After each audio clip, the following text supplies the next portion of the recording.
अस्सलाम वालेकुम। Drama serial मोहरा जिसकी आने वाली एपिसोड में आप देखेंगे कि अरमीन बेगम जो अपने स्टेटस के चक्कर में इतनी खुदगर्ज हो चुकी हैं कि उनको अपनी बेटी की भी खुशी नजर नहीं आती। इमरा जब हमदानी साहब को ये बताती है कि वो किसी और को पसंद करती है तो हमदानी साहब ये फैसला करते हैं कि वो उस लड़के से जरूर मिलेंगे, जिस पर सिकंदर कहता है कि उस लड़के को हम जानते नहीं, उसके आगे पीछे खानदान का नहीं पता, तो हम उससे कैसे शादी कर सकते हैं। हमदानी साहब और हमजा कहते हैं कि इसीलिए तो उससे मिलना चाहते हैं ताकि उसके बारे में जान सके। मीन बेगम जो दिल ही में ठान चुकी हैं कि वो ये अब रिश्ता नहीं होने देंगी, वो कहती हैं कि मुझे अब ऐसा कुछ करना होगा कि फरीद और हमजा उस लड़के से मिल ही ना पाए और इस रिश्ते से इनकार हो जाए। वो किसी को पैसे देती हैं और उनकी फैक्ट्री में आग लगवा देती हैं। नाश्ते की टेबल पे जब दाइम के आने के बारे में डिस्कशन हो रही होती है, उसी दौरान हमजा को कॉल आती है और मैनेजर साहब की, और वो कहते हैं कि आपके गोदाम में आग लग गई है, जिसपे फरीद साहब और हमजा बौखलाते हुए वहां से चले जाते हैं।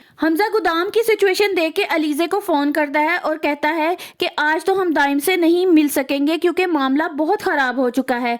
वहीं फरीद साहब कहते हैं कि मैंने पुलिस कंप्लेन कर दी है, अब वो पुलिस ही तफ्तीश करेगी कि ये किसने हमारे साथ दुश्मनी निकाली है।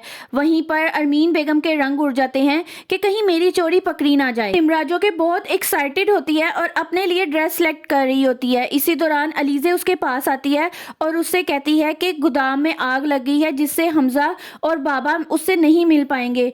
तुम दाइम से कहो कि कुछ दिन सब्र कर ले, जब ये मामला थोड़ा ठंडा हो जाएगा तब उससे तसल्ली से मिल लेंगे। ये बात सुनते ही निम्रा बेचारी अफसुर्दा होकर खामोश हो जाती है। लेकिन अरमीन बेगम जो अलीजे की बात सुन रही होती हैं, दिल ही दिल में खुश हो रही होती हैं कि मुझे और टाइम मिल गया है, अब इसी दौरान मैं कुछ ऐसा करूंगी कि ये रिश्ता बिल्कुल ही खत्म हो जाए। सिकंदर वरीशा को फोन करता है और उसको कहता है अब अपनी नाराजगी खत्म करो और घर आ जाओ। वरीशा उससे कहती है फासले इतने ज्यादा हो गए हैं कि अब वो कम नहीं हो सकते, जिस पर सिकंदर कहता है ये फासले भी तुमने ही डाले हैं, तुम सब खत्म करो और मेरे पास आ जाओ। लेकिन वरीशा किसी भी तौर पर राजी नहीं होती। वरीशा कहती है तुम्हारा रिश्ता तो अनुषा के साथ है और इसलिए मैं नहीं घर आना चाहती, जिस पर सिकंदर उसको गुस्से में कहता है मेरा उससे कोई रिश्ता नहीं और फोन बंद कर देता है। अरमीन बेगम का ये साजिशी चेहरा सब घर वालों के सामने आ जाएगा और क्या वरीशा सिकंदर की बात मानकर घर वापस आ जाएगी? अपनी राय का इजहार कमेंट सेक्शन में जरूर करें। मजीद मालूमात जानने के लिए वीडियो को लाइक करें और चैनल को सब्सक्राइब करें।